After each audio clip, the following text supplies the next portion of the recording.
ఆజ్ఞాపిస్తాడు ప్రియ. అందుకని దావీదు గ్రంథంలో కూడా వచ్చాయను కనిపిస్తున్నారు. వారి పట్టణంలో స్వేచ్ఛగా తిరుగుతున్నారు. 3:24 అంటాడు, వారి యొక్క దేవుని యొక్క దూత వారికి తోడుగా ఉండి పాపలలో ప్రధాన మన జీవితంలో నూతన సంవత్సరంలో మనం ఏమై ఉన్నామో జ్ఞాపకం చేసుకుందాం.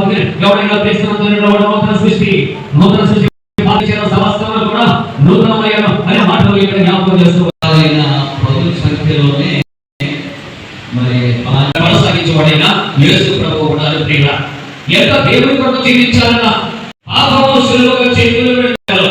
యేసు ప్రభువు శరీరంలో ఉన్నటువంటి కష్టాలు ఇంకేంటి అని నిరాశ నిస్పృహలు. కాబట్టి ఆ శిలువగా చిక్కులు పెట్టు పాపాన్ని ఏం చేయాలంటే మనం విడిచిపెట్టవలసిన అవసరత. ఒక దినాన మరి కొంతమంది ఎవరు రాత్రి కాలంలో ఒక బోటు తీసుకొని అవతల బోటుకు మరి వెళ్ళాలనేసి బోటు మీద మరి ప్రయాణం చేస్తున్న ఒక కట్టబడినటువంటి బోటు వెళ్ళబడకపోవటాన్ని మన జీవితం